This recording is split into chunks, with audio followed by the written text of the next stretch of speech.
طلباء، پچھلی ویڈیوز میں ہم قصیدہ کی تعریف اور اس کے اجزائے ترکیبی دیکھ چکے ہیں۔ اب ہم بات کریں گے اس کا مختصر سا ارتقا۔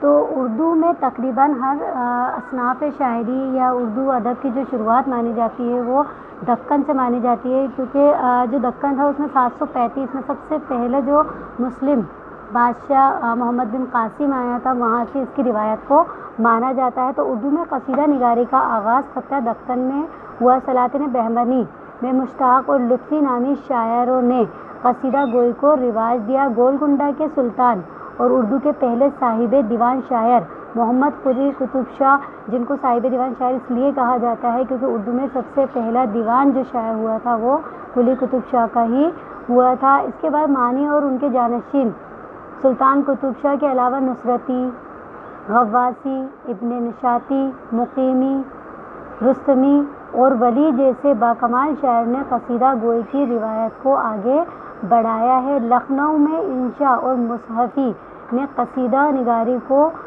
بام عروج پر پہنچایا۔ مرزا محمد رفیع سودا قصیدہ نگاری کے آفتاب و مہتاب تسلیم کیے جاتے ہیں۔ مرزا محمد رفیع سودا کو اردو قصیدہ نگاری کا بےتاج بادشاہ کہا جاتا ہے، کیونکہ قصیدہ لکھنے کے اہم جز اور قصیدہ میں جو روایتیں تھیں ان کو پیش کرنے کا جو پورا صلہ جاتا ہے وہ سودا کو ہی جاتا ہے۔ تو قصیدہ نگاری کا دوسرا اہم دور غالب، ذوق، مومن، داغ کے عہد کو کہا جاتا ہے۔ اس عہد کے شعراء کرام میں خاقانی ہند شیخ محمد ابراہیم ذوق، یہ ان کا لقب تھا، ان کو خاقانی ہند بھی کہا جاتا تھا۔ تو شیخ ابراہیم ذوق قصیدہ کے سنگ میل کی حیثیت رکھتے ہیں۔ سودا کے بعد اگر اردو ادب میں کسی شخص یا کسی شاعر کا نام قصیدہ کی دنیا میں سب سے زیادہ بام عروج پر ہے تو وہ شیخ ابراہیم محمد ذوق کا ہی ہے، کیونکہ ذوق نے ہی سودا کے بعد سب سے زیادہ تعداد میں قصیدے لکھے ہیں۔ دبستان لکھنؤ سے متعلق شاعروں میں میز شکوہ آبادی، امیر مینائی اور جلال لکھنوی وغیرہ نے قصیدہ نگاری کے قافلے کو آگے بڑھایا۔ محسن کاکوری اور عزیز لکھنوی نے نعتیہ قصیدے، ایسے قصیدے جس میں انہوں نے نعت پیش کی، نعت جس میں اللہ تعالیٰ کی تعریف و توصیف بیان کی جاتی ہے، تو نعتیہ قصیدوں کا جو رواج ہے وہ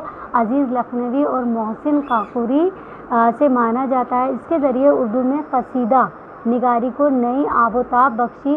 یہاں تک جو قصیدے لکھے جا رہے تھے وہ کسی بادشاہ یا کسی شخص کی مدح یا اس کی مذمت یا اس کی جو بھی تعریف و توصیف یا اس کی برائی کے لیے لکھے جا رہے تھے، لیکن محسن کاکوری جو کہ لکھنوی دبستان کے شاعر تھے اور عزیز لکھنوی، انہوں نے ایک نئی طریقے کی قصیدہ نگاری کا رواج پیدا کیا جس میں نعتیہ قصیدوں کو بہت زیادہ ایک طریقے سے ہم کہہ سکتے ہیں کہ بلندی پر انہوں نے پہنچایا۔